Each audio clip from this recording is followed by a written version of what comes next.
I was blind, but now I can see.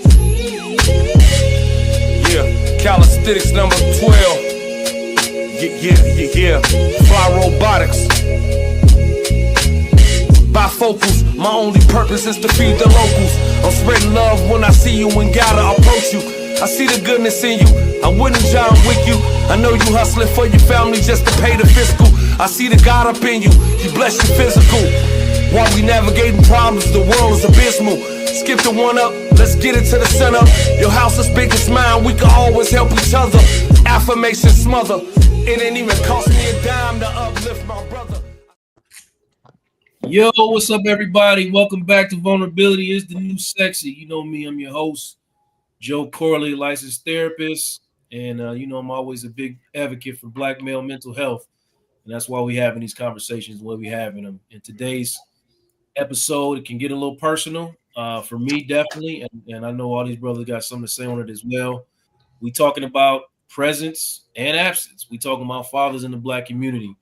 And we want to highlight how that shapes us, who we are as men, fathers, partners, and we're going to dive into all these generational patterns, the healing that comes along with it, the legacies that we're trying to build for ourselves and our children. And I'm joined by, my incredible brothers, Derek, Walter, and Q. And I'm excited to have this conversation, man. I really appreciate y'all brothers joining me today. So first thing I want to do, man, is get a little gauge on kind of where we are in the situation, man. So I'm going to ask each one of y'all to kind of share whether or not your father was physically present in your life. And if he was he emotionally available to you? So Walter, let me start with you, bro. Oh, man. Yeah, my dad was kind of in and out. Early on in my life, he was there. But then he kind of faded out. He was always in the backdrop, I guess. But he wasn't present in my, older, like teenage and adult years, early adult years. But the influence that he had over me as a young child, a lot of it, I still think about and I benefit from in my day-to-day life. So. Okay. Was he emotionally available for you though? Would you say? No, I'm going to say no. He wasn't emotionally available because he wasn't equipped to be emotionally available.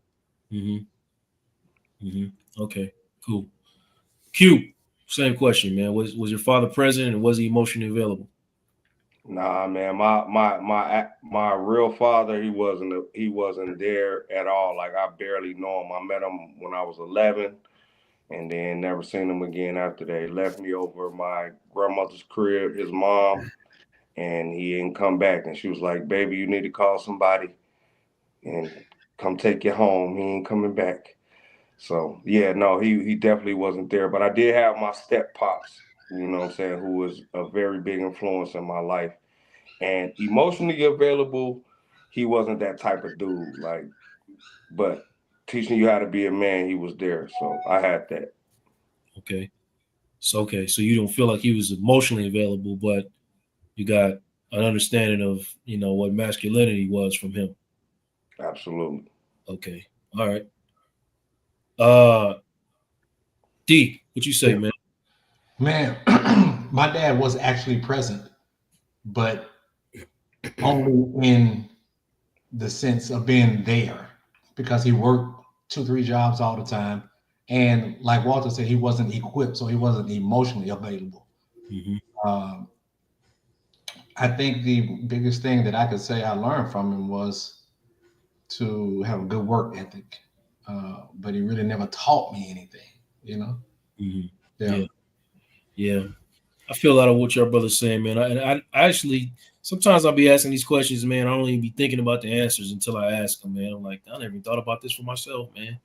And obviously, my father wasn't there. I mean, he left. I mean, they were married. He probably left when he was 5. When I was 5, I mean. And I don't recall ever in life having an emotional, in-depth conversation where he felt available to me in that way. Yeah.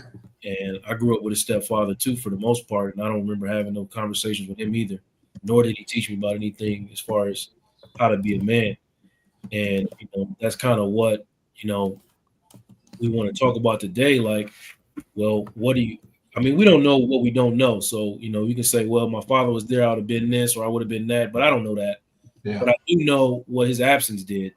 So and y'all can talk about that too. What the presence of your fathers, whether they were there emotionally or not, or them being there, not being emotionally available, what was that really, what impact that really had on you? So when you think about what your relationship with your father was like, um, how do you think the presence or absence of your father affected the way you see yourself as a man? And I'm gonna start with you, D. I'm gonna go in reverse. Yeah. Um,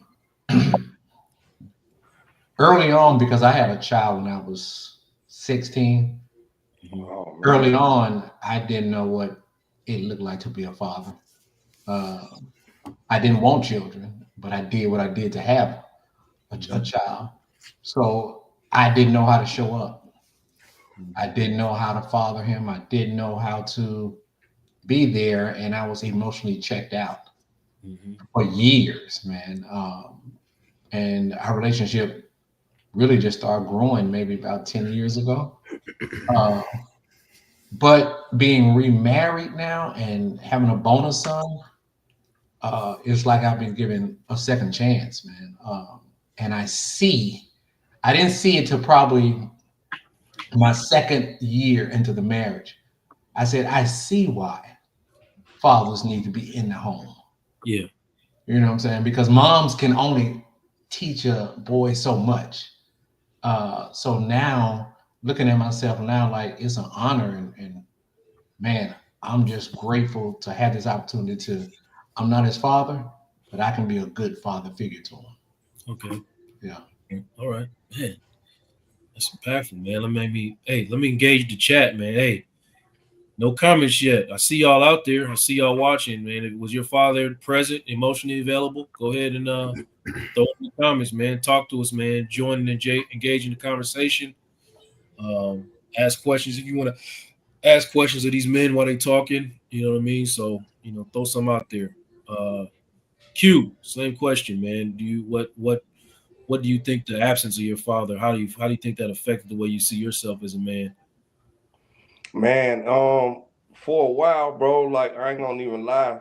It I didn't know what to think. Like I really didn't I ain't gonna lie, like let me just put it out there. I really didn't care because of like I was young, it really didn't really matter to me. My mama, my hero, my stepdad, he did what he did. I had him, so I really didn't care. It was only it was only until the first and only time I went to therapy that I realized like the impact it really had on me. While I was angry, while I was lashing out, Mhm. while I would like do stuff to disappoint my mom. So yeah, it definitely like the therapy sessions that I did have, which I went for a whole totally different reason, but we unpacked a whole lot of that, and it made me realize like, oh, I really, even though I still haven't seen, like I'm 44 years old, still haven't seen him since I was 11. But the unpacking of that made me be like, okay, I need to forgive him in order to move forward. And like the biggest impact it had on me was like, man, I'm never gonna leave my kids. So whatever problems me and my wife had, I always felt like, man, I'm gonna work through it. I'm gonna make sure I work through it because I need to be here for my kids because I'm not gonna put them through what I went through. Yeah, So like Yeah. that's the biggest impact. 100%, man. Would you be willing to see him now if he was willing? Absolutely, man. Absolutely. Cause I don't know if he has passed or not. And like I said, I'm 44, bro. And like he gotta be like my mom had me when she was 15. So he got to be up there in age, you know what I'm saying? So like I will be willing to see him, but I don't want to keep going. But the first time I did see him, my auntie called me, my mom's sister, my mom's youngest sister. You know what I'm saying? She called me like, "Hey, I seen your dad the other day.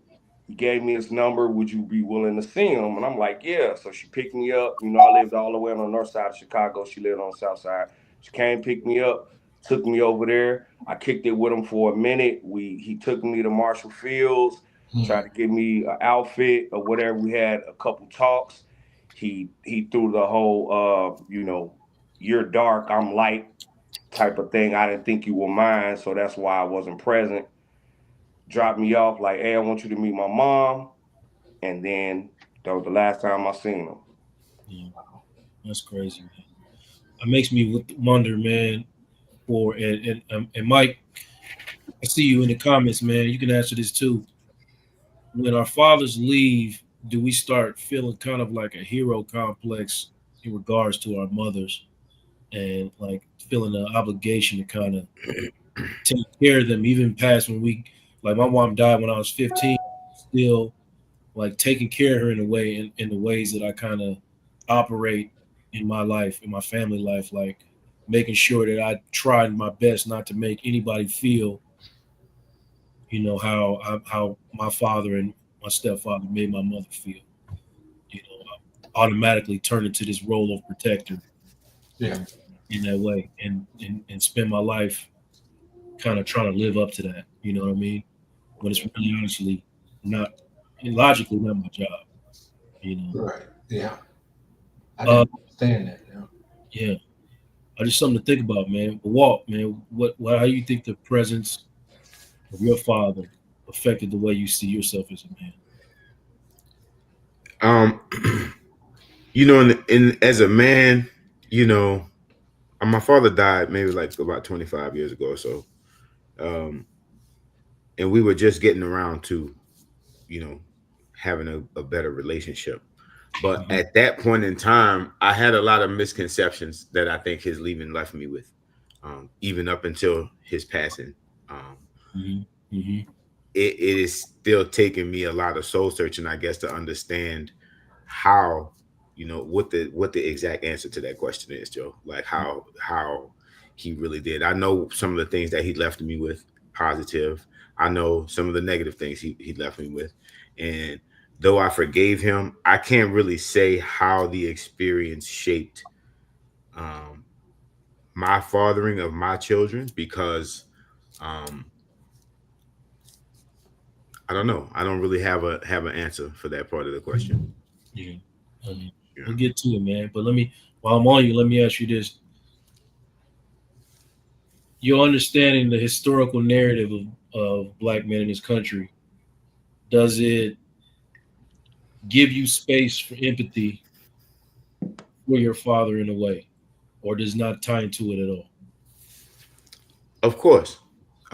Especially on the heels of having, or not even on the heels, in the midst of having my own um black man's experience in America. Like I know what that looks like. So of course I have empathy for what, repercussions were born of him navigating, America. Like it's difficult. It can be difficult for us. So of course I have empathy there. Yeah. And when I'm talking for those who don't know or don't understand or maybe need to know, I'm talking about the historical context of mass incarceration and the war on drugs and even Jim Crow and all the things that systematically happen in this country to make us make a lot of us not show up in these situations, or that have um, lended a hand in us not showing up. And I know for somebody like me whose father wasn't there, I spent a lot of years on some I don't want to hear that shit. Ain't no way, ain't no way in the world, ain't nothing. And I still feel like that in a way, but I do have empathy for what I'm saying, how the generation before me was in survival mode. I understand that a little bit. So I give a little grace to that, but I still, and even going through as a therapist and going through therapy myself, I can say this out loud. I still struggle with some understanding of how any man could abandon his children. I don't get it. and I really didn't get it when when I watched my son being born. I really in that moment I thought about it in real time in that moment, like how could anybody not want to be a part of this? You know what I mean? Like, that's for real. I thought about it in real time. I'm not, but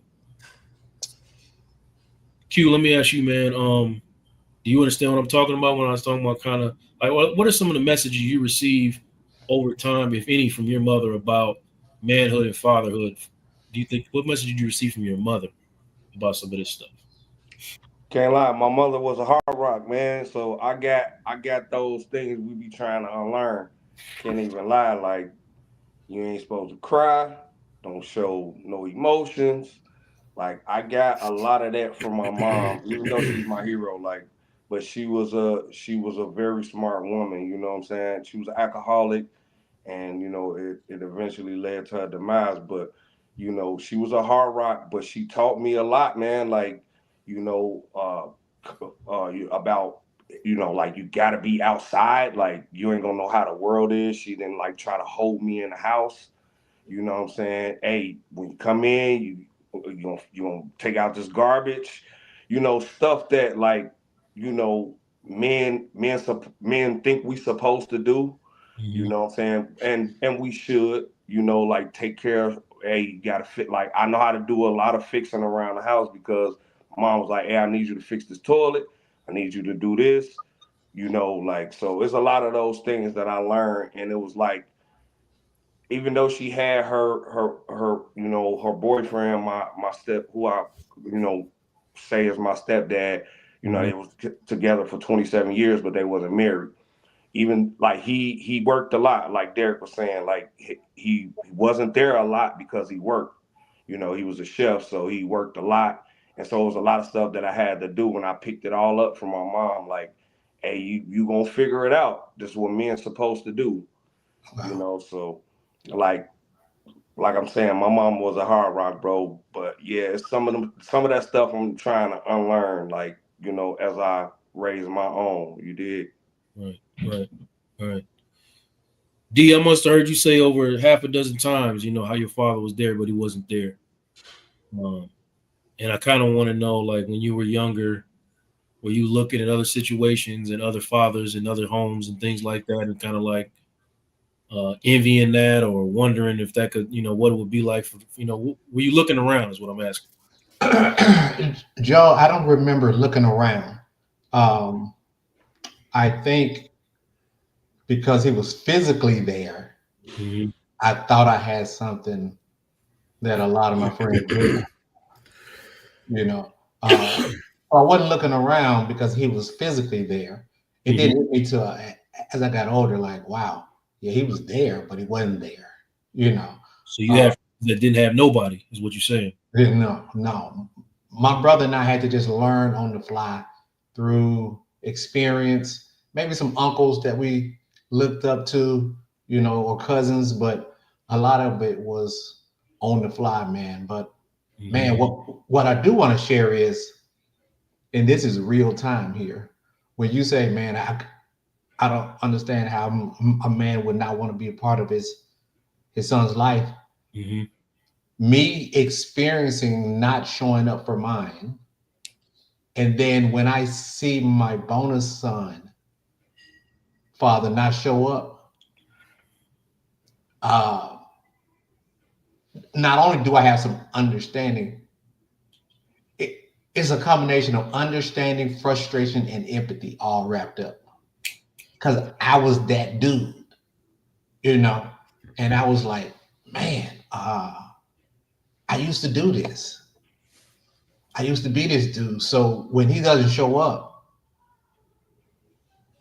those three emotions happen like, throughout the process, man. So yeah, it's real time, man. And it seemed like you spent some time really analyzing this It and, hit me. It and hit me, Joe, when I got my bonus son and saw the gaps in him growing up as a young man. yeah. And I was like, man, I see why fathers need to be in the home. And so yeah, man, it's happening in real time for me. Having that empathy, anger, frustration, and looking in the mirror and saying, "Wow, okay, Yeah. yeah, Yeah. I mean, I grew up, I kind of was on that same thing Q was on, man. I didn't really care at first, but then like you said, man, I reached a point where I was like, oh, I really did need this dude. Mm. Needed this dude for a lot of things, and yeah, he wasn't there.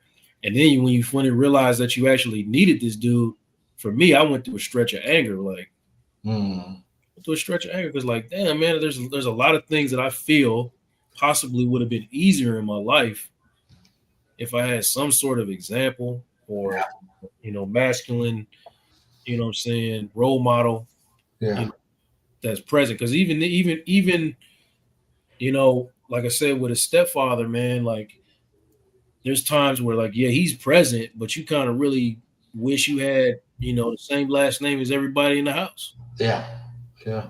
You know what I'm saying? Like, yeah, he's present, but he ain't my dad. Me and my dad, He ain't yeah, my dad, man. Like, and he never could be. And then the lashing out, like I used to lash out like you ain't my daddy, like Yeah, yeah, you know. yeah. So One of my core memories is me. I had to be in about third or fourth grade, bro, and I was yelling from the top of the stairs at my mom. And I remember this, man, so vividly because when I think about it, I still feel bad to this day. I yell at her like, man, I just want to go stay with my dad. My dad, that mom, I had no reason to be saying no crap like that to my mom, bro. She was doing everything, man. right. She was doing everything, man. You know what I mean? But I got mad at her one good time and wanted to go stay with my dad. You know what I mean? And obviously that wasn't a real option. Right. even even when my mom and dad they died a year apart. My mom Mm, a year before my dad. But even in that year when my mom died, I didn't stay with my dad. I didn't I stayed near him. I moved back to St. Louis and I was staying with my grandmother, my maternal grandmother. My dad was 5 miles away. wow, Stay with him because this Negro wanted to charge me rent. I was 15, man. wow, 15, man. So like and I got a year of him, and I still didn't have that conversation with him, man. yeah. So that's why I asked Q earlier if he would consider talking to him if he was available. But I ain't gonna lie, I used to want to fight him, but yeah, like I said, after that unpacking in the session, I was like, man, you know what? I forgive you. Yeah, Like at least come see your grandkids. Like yeah, so, your yeah. legacy. Yeah, you think they want that part, man? Like you would be want to attach. This is your legacy, man. yeah. You know what I mean? For me, I had my father's whole name, Joseph Earl Corley Jr. Man, I got his whole name, bro. Wow. You know what I mean? I got his Yeah. whole name, and you know, no legacy, no attachment to that. Anyway, let me play a video, man. I'm gonna play the video that inspired me to kind of have this conversation, man. And Okay. on the other side. You don't mind sharing what's everything negative you believe about yourself? That I have to be more at all times. When my dad died, like I lost the opportunity to like really gain his respect. I've been chasing it for like a long time for him to like, kind of look at me like he looked at himself. When I was a kid, I was taller than him. He used to make me sit down on the ground when he would talk to me. As big as what I was everywhere else, I just wanted to be like big in front of him. And now it's done. Nothing is making me feel connected to him. The name change, the hat. The hat, the name change, those are coping mechanisms. Majority of men of his era, where he grew up at, he didn't know how to express the love for you the same way my dad didn't. It's not about the hat. It's not about the name change. It's about here, what you are believing about yourself. You're phenomenal. What you've accomplished with all you dealing with inside. Your father didn't have the capacity to tell you that, but I tell you that. If you was my son, I'd be highly pleased. Wow. Yeah, Jim. Yeah, Walt, you have any reaction to that video? I think a lot of us are lacking that positive reinforcement from uh, a black role model. Those words he just offered to that man. You know, I would imagine meant the world to him. They meant the world to me, and they weren't even said to me. Come So on. Yeah. um, I think a lot of us are lacking that, and I'm gonna go back a little bit if it's okay. I noticed a comment that I forgot who said it about the last comment that you popped up about emulating his father. Yeah, on the street. Um, Yeah. and so unfortunately, I emulated my father too, um, but in a negative way, right? And whereas you know you voiced and every person on the panel here voiced about how seeing their children born, they can't see how a man would not want to participate in that, and I found myself on the side of being a bad father early in my children's lives, emulating what I learned watching my dad, so that just gives credence to everything that has been said about how important the father is and the example that the father sets in the house, because it can go either way, and my life is proof of that. And as a 49-year-old man, I feel as though I have done my best to repair the relationships that I broke with my children, but I can never have what I would have had with them had I been the father they needed me to be from earlier. Yeah. That's, Mm, that's some vulnerable stuff right there, bro. for Yeah. real. Vulnerable stuff right there, bro. It's not hard. A lot of guys don't take accountability for the deficiencies in fatherhood. I mean, I was 100% present for my kids, and I look at myself now and myself then, and I know that there's some accountability to be had on the way that I was in the beginning of fatherhood versus the way I am now. Yeah. Definitely pushing a lot of my lived experience and my traumas on them. What I mean, and not really giving accountability or credit to the fact that they live a different life than I lived. Yeah. You know what I mean? Like it's very different. It got to one point, my older son came to me and said, and it really broke me when he said it, man. He was like, "Man, could you stop talking about your dead mom so much?" Wow. Like, man, Mm, I was pushing that on him, like, bro, you got your mom, you gonna say you better appreciate this, and then but he doesn't know different. So Right. I can what are my expectations of him to fully appreciate what he has when he doesn't know different? Yeah. Doesn't know like who knows what I would have been had my mom not have died? Would I have fully appreciated her at that age that he is now? You know what I mean? So yeah. um, that's just some stuff to think about. Um, Q, man, I wanted to ask you, man, because you raising three boys right now, and I kind of want to know, um, when you think about how you show up, how you showing up for them, um, how much of what you experience goes into, saying the way that you show up for your sons.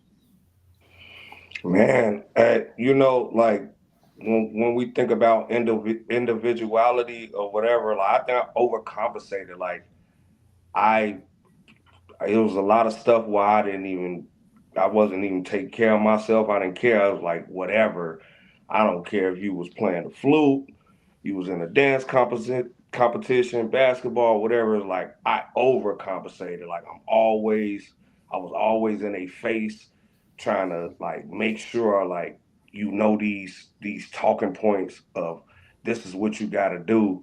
Like, and sometimes you gotta lay off and you gotta let them find out who they is by themselves and not you tell them who they are. Mm-hmm. So like a lot of that I had to realize like, man, I'm doing that because I didn't have my dad. That's tough. Mhm. You know what I'm saying? Yeah. So I did a lot of that. Like I can't even lie, like just to be super vulnerable, like I went through this one thing with my oldest son and I had to hem him up Mhm. and he was like, "Oh yeah," he said to me, "Oh yeah, I've been waiting for somebody to test me." And I looked at my wife. She like, "Just don't hurt him." I'm like, I ain't even gonna hit him in the face. You know what I'm saying? I'm Yeah. like, I ain't even gonna hit him in the face. Like, so I was just giving him body shots. Yeah. And then after that, he was like, you know, like a day and a half later, he like, man, my bad, dad. Like, I ain't mean to disrespect you. Well, I see where you coming from, but like he felt that father son moment where he was like, oh, I see what my dad's trying to do. But like that was me overcompensating for the, you know, discipline and stuff that I didn't have coming from, you know, a super structured family, like Yeah. from birth. You know, like I I argue with my stepdad, like you ain't my dad type stuff. But like, you know, when they pass, you realize like, man, this man taught me everything I know, you Mm-hmm. know. And then like we was talking about this earlier about like the comments said like how you emulate the men around you. So a lot of, you know, who I am came from the streets. Like I ain't have no brothers, I only got a sister. So a lot of older people who I hung around with, I was trying to emulate that and my uncles. And so it was like I realized like, man, I'm burdening myself by trying to push them to be something I don't even know if I am. You know what I'm Mm-hmm. saying? Yeah. Wow. Man, that's insane, man. I feel that, man. Especially that part you said about, you know what I'm saying, trying to tell them who they are.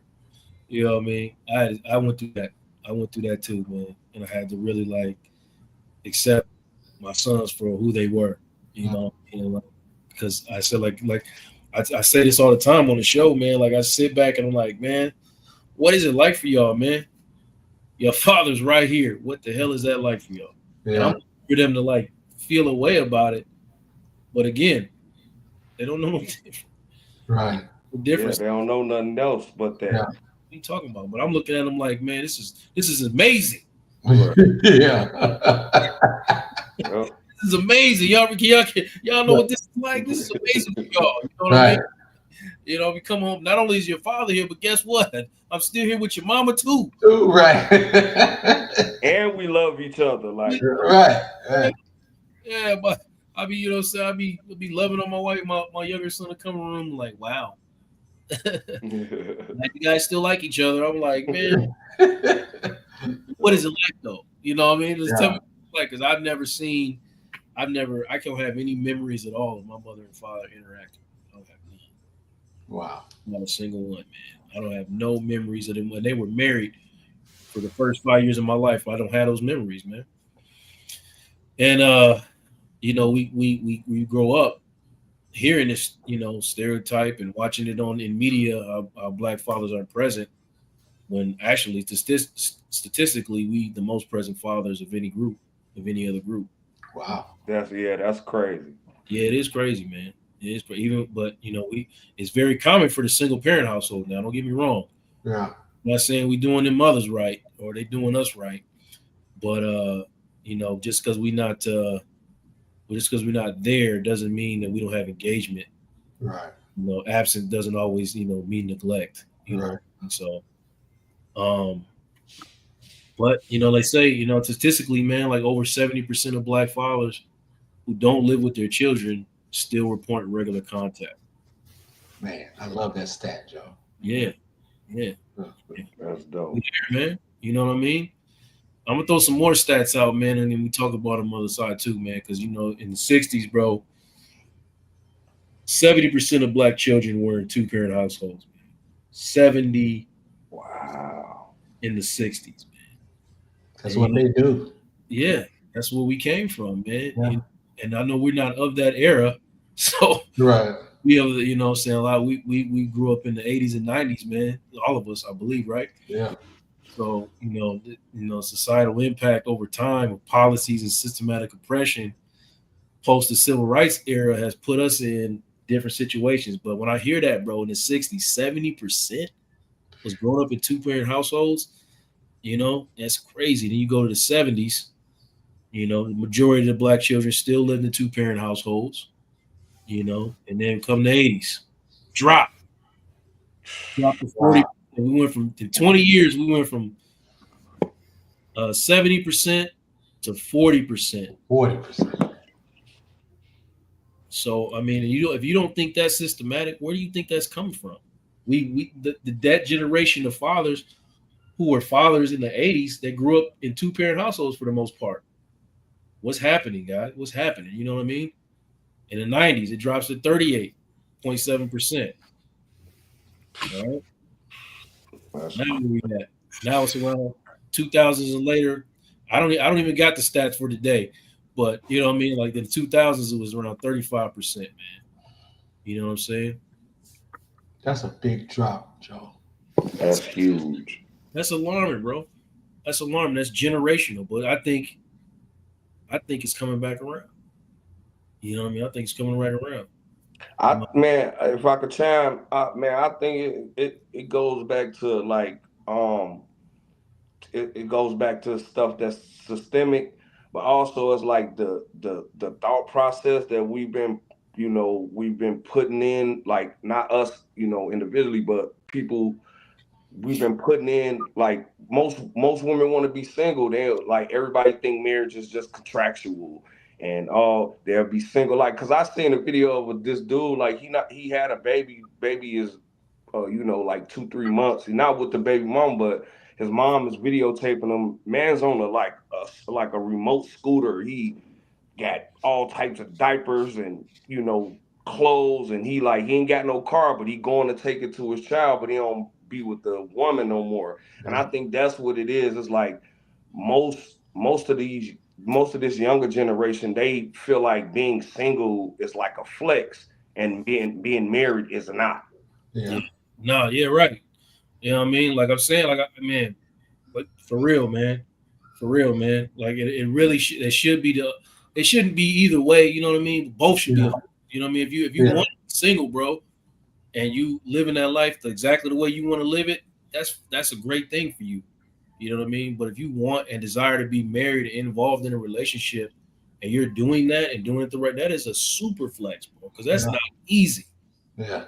That's not easy, man. It's not easy to stay married, bro. It's not easy. You know what I mean? No.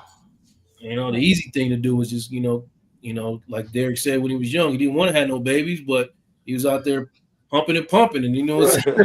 Right. And Out of control, man. he had The crazy thing is, that was my first piece. Wow. Yeah. Oh, Hey, yeah. that's how it happens, right there. Swimmers was strong. Swimmers was strong. Then. Strong, bro. Strong, bro. Yeah. free. Yeah. Be free for the first time. Man. Yeah, man. Hey, listen, all love show, VIP, man. Shout out to you, man. That's not easy, brother. I'm glad you're loving the conversation, man. Shout out to you for being a single dad and being present, man. We love that, man. For sure. Keep it up, bro. Walt, man, let me ask you something, man. Because you said you emulated your father earlier. Do you feel like you observed him in tough situations? And how do you feel like you watched him handle tough situations, if you did see that? Man, my dad was a short guy, right? So he kind of had that whole Napoleon thing, right? So he was a very I'll punch you in the face kind of guy. You know what I mean? Like there was no conversation. My dad had a reputation for being a firecracker, stick of dynamite. And so that's what, I heard stories growing up as a young person. I've seen my father lose it, so I know that I just had a realization in that moment. It's crazy. So I never wanted to be that, right? So I became the total antithesis of that part of my dad, right? Of the violence and fight first, ask questions later. And, I became the total opposite of that. That's crazy. I just recognized that that's an area that I didn't emulate him in. And I noticed that from early because he was violent. And I knew he was violent, and I didn't want to be violent. So shit, man. There is that effect, you know what I mean? That's a real thing, bro. Like my stepfather was a drunk, and he was abusive. He beat my mother right in front of us, and I have never taken a drink in my life, mainly because of that. You know what I mean? Wow. And of course, I've never laid my hands on a woman either. But I mean, I wasn't planning on doing that anyway. But I definitely had no plans of after watching him, beat my actual mother black and blue right in front of me. Yeah. So, I mean, there are things that you pick up, the things that you see that you can, process as negative traits and, go the other way. You know what I mean? But that DNA is something else, man. It's still some bad habits you're going, you know what I mean? You're gonna fall into, man. For Yeah. sure. That DNA is terrible, man. Yeah, be Uh, encoded, man. Be encoded. yeah, yeah, Let me chime in right there, Joe, on that DNA. Because for years, my brother and I would say, we don't want to be like our dad. yeah. For years. And it became like a badge of honor. But then we saw ourselves doing some things that he used to do. And one day, I can't remember how long ago it was, it just hit me like, stop. Stop trying not to be like him because his DNA is in you. Hmm. Just take the good, maximize that. And when you recognize the bad, minimize it. Yeah, And that set me free from trying not to be like him. yeah. Yeah. It's funny, right? 'Cause Really? I said in that year that I spent with my father after my mother died, I'm like, man, this dude is cool. I couldn't front. Like, man, I mean, Right. he wasn't a great father, but I'm hanging out with him like, man, this dude is funny, he cool. Yeah. Right. You know what I mean? Like, hey, so I guess I gotta take that, I guess. You know what I Yeah. mean? And Yeah. try to go with it. Because, he was well liked. Everywhere he went, he was well liked. But I'm like, bro, I still try to balance, like, bro, why couldn't you just be a father, man? I mean, you Yeah. seem all right. You parented your other children, you know what I mean? Like, what's up? Yeah. Uh Man, D1 on you, man. What kind of man do you think your father actually wanted you to be? I know he wanted me to be a responsible, loving, caring type person. Hmm. Um, he was responsible from the perspective of the provider, right? Very responsible, loving to my mother. I emulated that because I saw that. A Yeah. lot of times we emulate what was modeled. And although he was responsible, um, and he talked about, doing the right thing. Hmm. And so I know he would want me to be growing as a person, loving, responsible, taking care of the family. I Hmm. know that much. He would definitely want me to be that. Yeah. Yeah. Yeah. You feel like you've lived up to that expectation at least. Man, you know what, Joe? I didn't feel like I was doing it until um, probably in my mid to late 40s when I Hmm. started to realize, Hmm. okay, man, I'm really growing up as a man. Hmm. And yeah, I'm gonna make some mistakes, but getting remarried and really seeing what the responsibility of a husband, a father figure, Hmm. a friend, a brother, just a whole gamut. Um, I think right now I'm probably in my best space that I've ever had in my life as a man. Yeah. Yeah. I'm with it, bro. Oh, that's dope. Brother. That's dope, bro. Q, going back to something you said earlier, man, I want to ask you when you hemmed your son up, did you did you process that or understand that as fear? I ain't hear you. I'm sorry. You blanked out. Did you process that or understand that to be fear when you hemmed him up? I ain't gonna lie, bro. I didn't. I don't know, man. Like, It was. you know us, bro. I'm Like, feeling you we right now. That's from the what it was. streets. Yeah, we from the streets, bro. So it wasn't like I didn't even process it at that moment. But like I said, when I turned to my wife, she was like, "Oh, he's smelling himself." Like, and that's just the same way I felt and I'm like, let me just show you real quick, cause Mm. he a good guy. He ain't really a knucklehead. He smoke weed, like, which I don't really condone, but it's like I can't do nothing about it. You know what I'm saying? But other than that, he a good guy. He ain't a knucklehead. So I don't know. I guess if he felt like, man, I just want to fight somebody and want to see if I got some skills or whatever. So I gave him what he wanted, but at the time I really didn't process it. But I was really remorseful afterwards. You know what I'm saying? Like, man, I shouldn't have did that. Like, that is my son. You know what I'm saying? Yeah. Right. That's what I want people to know and understand, especially the men out there, when you feel the need to go that route. Because I've been there too. I didn't, got close to him and my son on once or twice. You know what I mean? But I recognize that for what it is. It's fear. I'm afraid you aren't going to be, or you're not turning out to be the man that I had envisioned for you. So I'm getting angry at the fact that maybe it's possible I did something wrong here. Mm. Yeah, You know what I mean? absolutely. Help you some kind of way as a father, and rather than being able to express that to you, I'm gonna do this the only way I know how. You know, which is to put my hands on you. Yeah.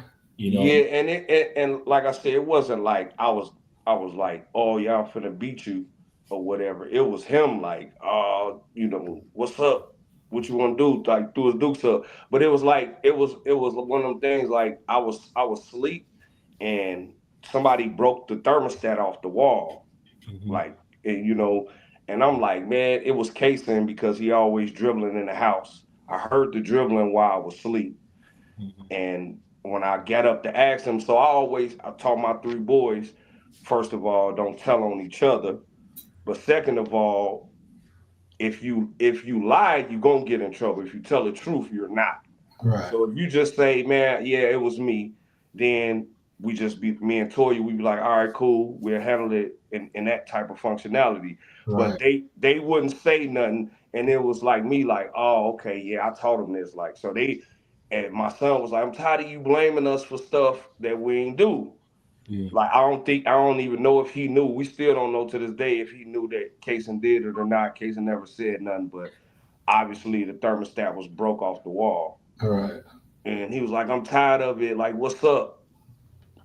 I've been waiting for somebody to test me. So it wasn't like I was like, I'm finna whoop you or nothing. Like, Right. Right. like my mom used to whoop us, me and my sister. Like, it wasn't one of those things. He It tried was to do, like, huh? yeah. yeah, he was like, oh, and then like I said, I looked at my wife. She's like, oh, he's smelling himself. Like, all right. She's Yeah. like, just don't hurt him. Like, okay, you know what I'm saying? Yeah. If you take a step back, man, and at the moment I would do the same thing you did, but if I take a step back and listen to what he said, I've been waiting for somebody to test me, bro. That's screaming a bunch of different things, bro. Why are you waiting for somebody to test you, young man? You know what I mean? Like, what's really on your mind and heart right now? Right. And you got to say that. And to all people, to my own father, I've been waiting for somebody. What's your father in front of you? Why Right. would you say that? You know what I mean? There's a lot of things that would have made me like put my hand on his shoulder and be like, man, why are you saying all of this? You know, what's really going on with you? Yeah. Me, um, But Walt, like, man, I'm sorry to cut you off, Joe. But like, Walt said, I wasn't equipped. yeah, Mm. I wasn't equipped.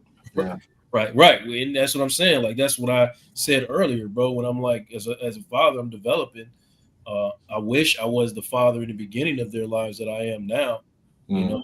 like I said, I was always present. I was never really consider myself a bad father, but there was a lot of things that I wasn't equipped with. You know what I mean? And a lot of mistakes that I made pushing, like saying, pushing my own trauma and fear onto my sons, man. And that it was a mistake. You Yeah. know, but that was a mistake. I can say that now in hindsight.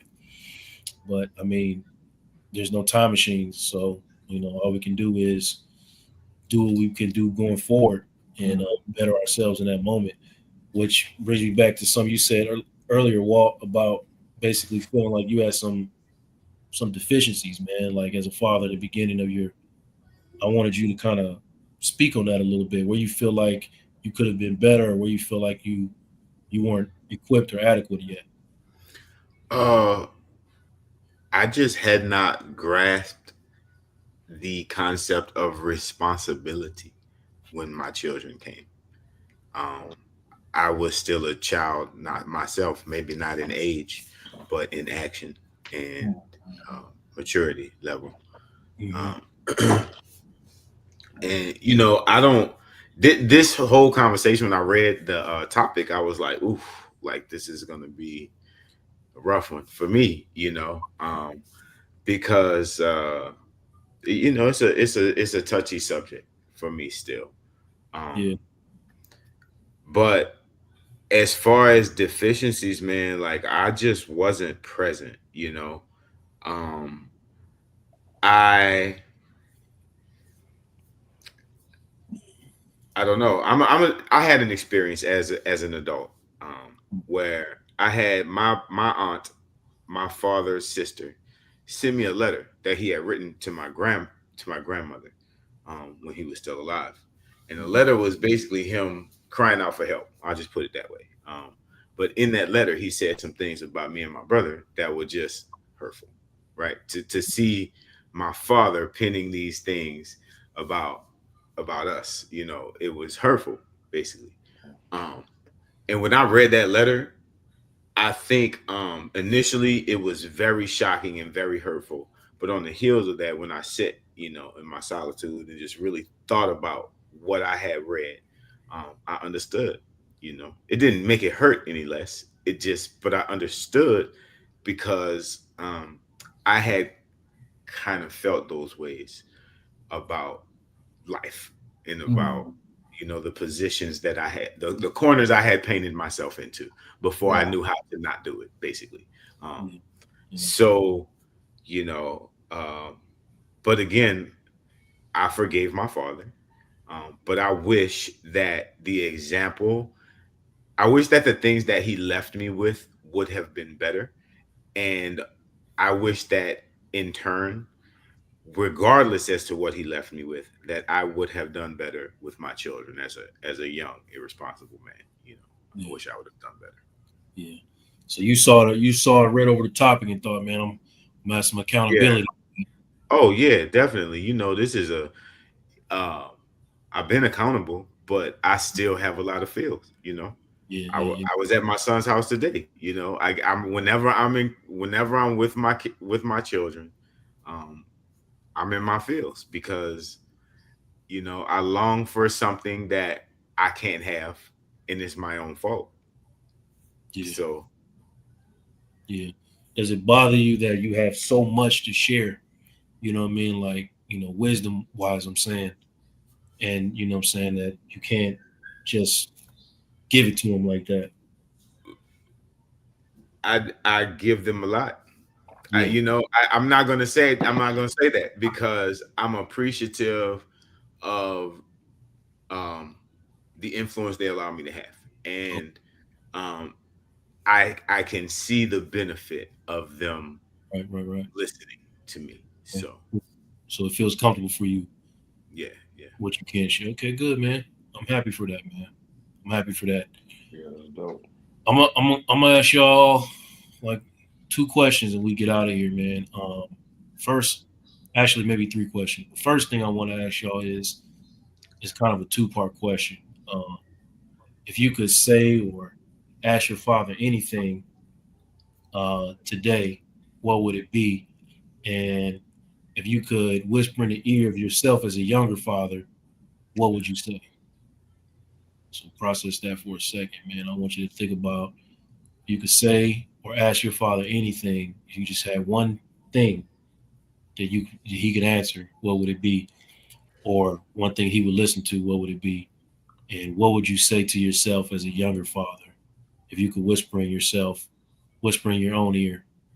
Uh, yeah, you see, looking at y'all, Q, you like the most ready to answer, man.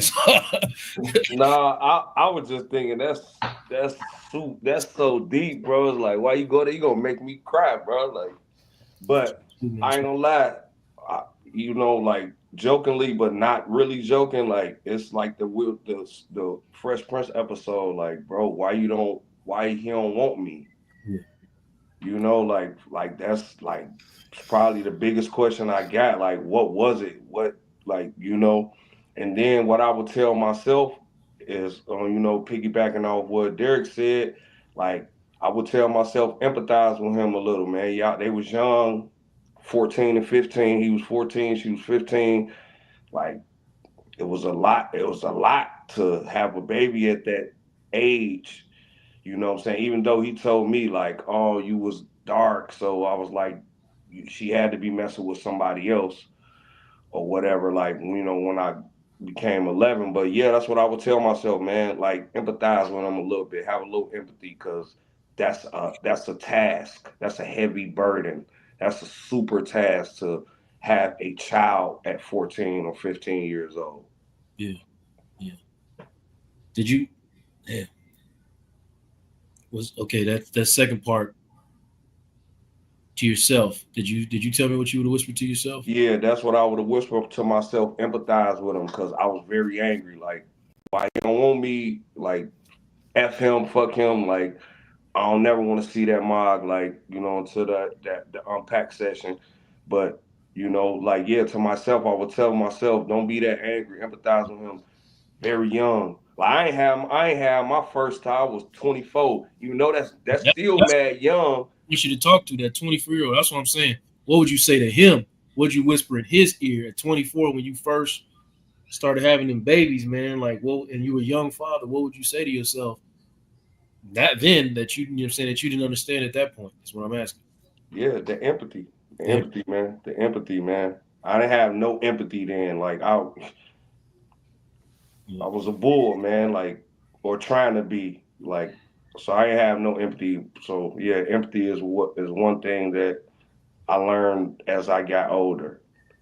You never know what somebody going through, man. Yeah. What about you, Derek? Um,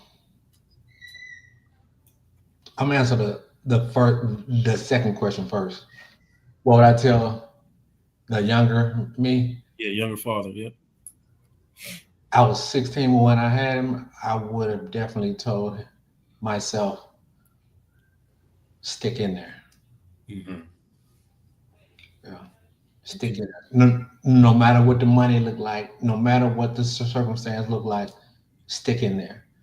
Um, Presence over everything. yeah. hmm Yeah. Okay. if I could ask my father one question, uh, it would be, why didn't you try?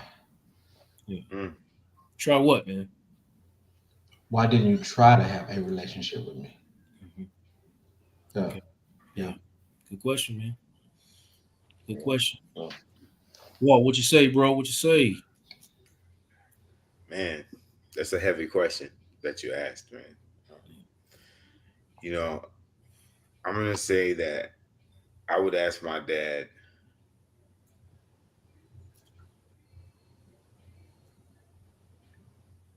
have you changed your mind? And Mm. and that's related to what I read that he wrote in that letter, which was basically, you know, my brother and I were kind of like the bane of his existence, basically. Um, so that's what I would ask him. Yeah. Um, as far as whispering, what I would whisper to myself, um, just because you are a junior does not mean you cannot author your own book. Hmm. Yeah. Mm. You junior too? Yeah. And I Yeah. heard you say your middle name was Earl earlier. That's my middle name too, Joe. I don't know if you knew Yeah, that. that's crazy, bro. I never met another one in my life, man. My Hey, grandfather was named, his first name was Earl, and my dad and I have our middle names are Easy. my you know grandfather. what's crazy? My stepdad, that's his name. His name is Earl Wayne Pankey. Wow. But I usually don't say that out loud, bro, because Me either. Me either, Joe. people always laugh, man. Earl Yeah, man. I don't say it out loud a lot either, bro. Junior, man. I didn't name myself. That's Wow. what it is though. Yeah, that's crazy, man. I didn't know that. Okay. Yeah, you go out through your own book, man. I guess to answer my own question, man, I would probably, man, it's like a combination of all of that. I feel like all your answers was good, man. But mainly I just want to know, what I'm saying, what was the reason, bro? Like, you know what I'm saying? Like I need, I never got people always say you got to get both sides of the story, man. But I never got an opportunity to hear that. I never heard my mother say a negative thing about this man ever. So I'm trying to figure out, like, bro, why? Yeah. You know, and I would just say to myself, man, they're not you. Just remember that they're not you. You know what I mean, and give them that room and respect to be who they are. You know, and it's okay. It's don't be afraid. You know what I mean. Don't be afraid if they don't look, if it doesn't look exactly how it looked for you. You know what I mean? Because that's a scary. I mean, I was outside. I was outside. I was playing. You know what I'm saying? I was Right. was doing all these different things, man. And they not. You know what I'm saying? Well, at least one of them ain't. But all right, man. Last question, man. We get out of here on this one, man. Close out your thoughts, man. What advice would you give men trying to become better fathers? What advice would you give men trying to become better fathers? Let me start with you, D. Um, give yourself grace, Yeah, have community, and be consistent. yeah, Yeah. for sure, for sure. About you, Q? Man, I would say, man, let your kids, whether they female or male, let them be individuals. Learn from them while you teach. Learn from them while you teach. Mhm. Impactful right there, bro. That's impactful. 'Cause they really are of a different generation, man. They have some things they could tell us, man. Honestly, Man. it's just Absolutely. way different, bro. There's no way we could have imagined what these kids are dealing with today growing up in the 90s, bro. There's just no way. Yep.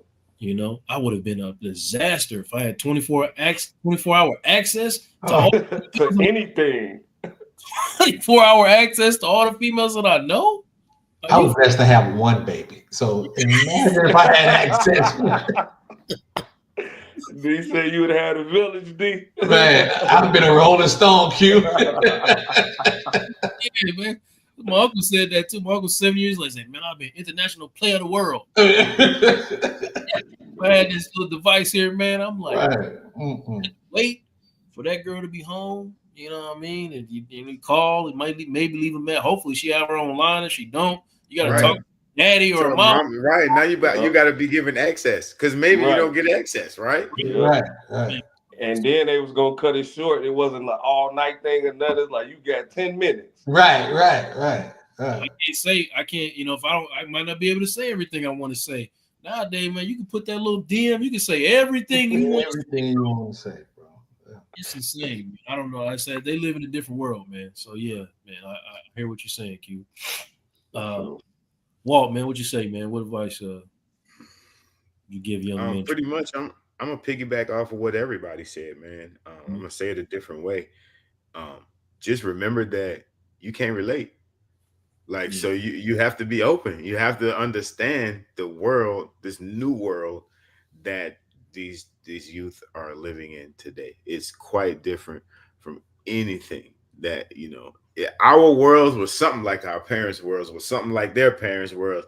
But now we're moving into a place where everything is different. If we don't fast forward now, like everything is different. So the insight that we have just don't fit this lot anymore. Yeah. And we have to remember that as parents. 100%, man. 100%, man. I'm just gonna say, try listening, and also don't forget about yourself.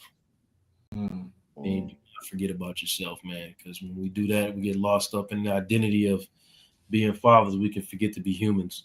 Yeah. And that's a part of being a father. Like the example you said, the life you live. Sometimes it's just about being yourself, being your authentic self, and showing them that that's possible as a black man. You know what I mean?